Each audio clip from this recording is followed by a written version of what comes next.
السلام عليكم ورحمة الله وبركاته على كل متابعيني ومتابعين قناة همة الأباني. هنبدأ يومنا النهاردة بالصلاة على الرسول. اللهم صل وسلم وبارك عليك يا حبيبي يا رسول الله.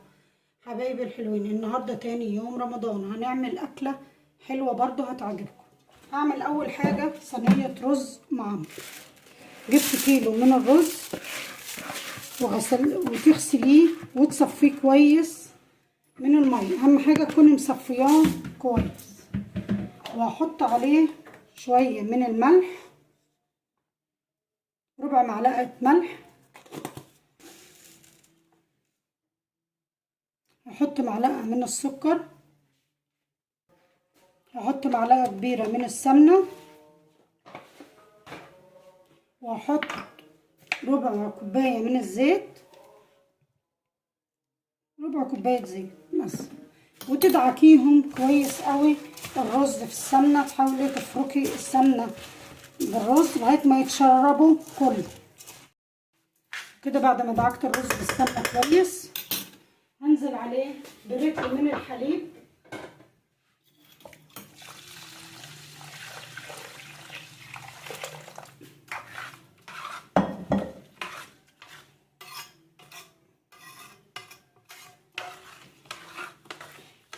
واحط عليه كوباية من المية. حط بس ملح مع رتل الحليب، زوديش عشان يطلع مفلفل معاكي. وهنا عندك بقى كريمة تحطي، دي قشطة لبن انا محوشاها، تحطيها على وش الرز وتقلبي كويس وتحطي بقى جوه الفرن.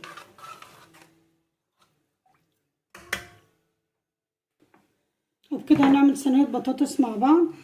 جبت البطاطس وقشرتها وغسلتها وقطعتها، لازم تكون السمك ده عشان ما تنهريش منك، يكون كلها سمك واحد. وجبت طماطم قطعتها شرايح، وادي البصل قطعت شرايح. اول حاجة هحط البصل في بولة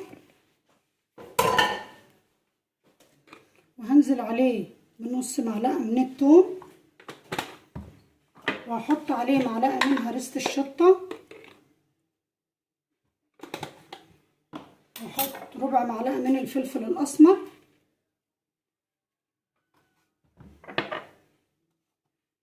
وهحط شوية بهارات فراخ عليها، وهحط سنة كمون بسيطة، وهحط ربع معلقة من البابريكا،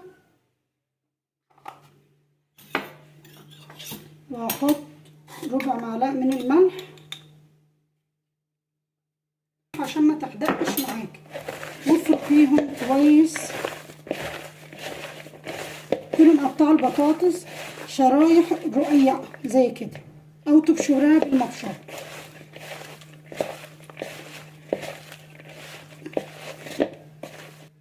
وبعد كده تحطيها بقى على البطاطس،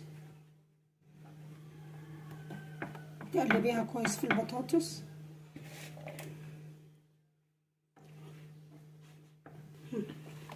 بعد ما حطيت البصل هاتي قرن فلفل كده خرطيه شرايح وحطيه على الوش. بعد كده حطي طماطم شرايح على وش البطاطس.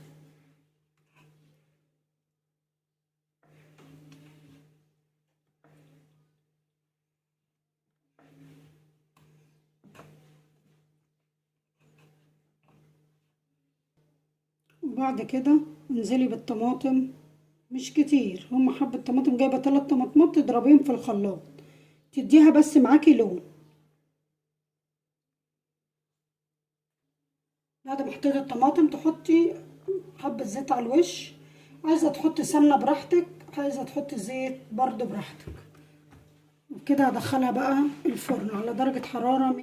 وكده هنعمل صينية الفراخ مع بعض. جبت الفراخ وغسلتها كويس ونقعتها بخل وليمون،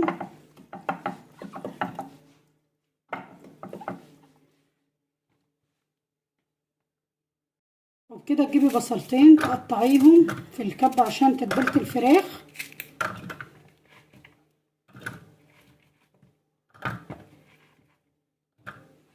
وتجيبي طماطمتين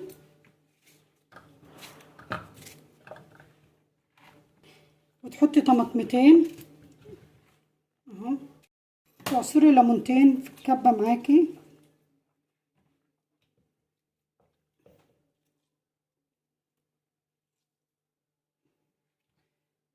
اضربهم في الكبه وارجع لكم تاني. وبعد ما ضربتها في الكبه نزليها كده في اي بوله عندك، وحطي بقى معلقه ملح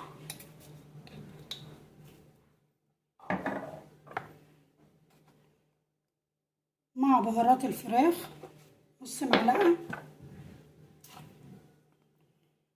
نص معلقه فلفل بابريكا، ونص معلقه فلفل اسمر، وهحط ربع معلقه من الثوم بتديها تست عالي،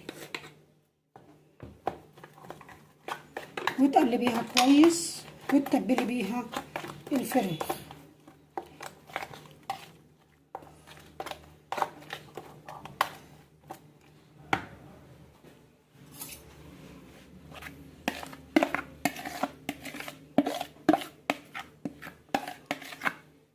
تمسكي بقى الفراخ من تحت ومن فوق، تتبليها كويس بالتتبيله، تحشيها من جوه ومن بره.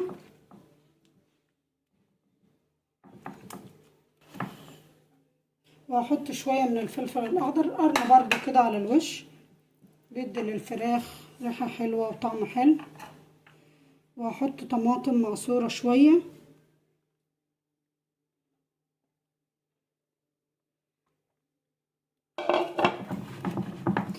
وتحطي برضو شويه زيت على الوش، بس انا هحطها تستوي الاول وبعد كده بحط الزيت وانا بحمر الوش الفراخ.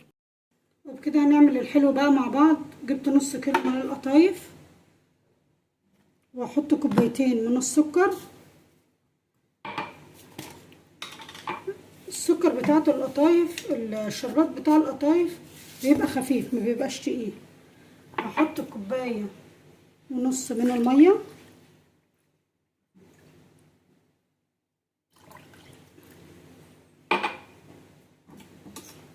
وهعصر عليها نص ليمونه، وكده هحطها على النار ما تقلبهاش الا لما تغلي. جبت السوداني وقشرته وسخنته في الكبه، يبقى مجروش معاكي كده مش ناعم قوي، نص تكسيره كده. وهحط شويه من جوز الهند، وهحط شويه من الزبيب،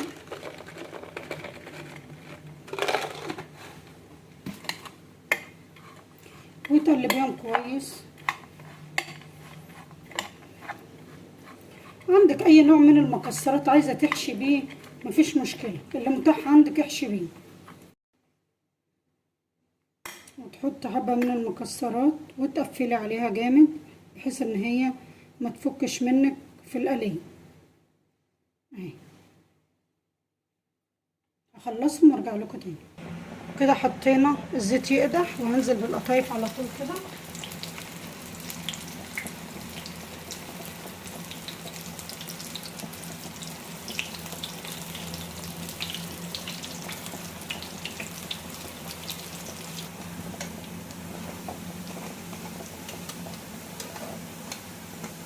وكده بعد ما جابت اللون الجلد ده صفيه كويس من الزيت، ويكون على شربات على طول، الشربات يكون بارد.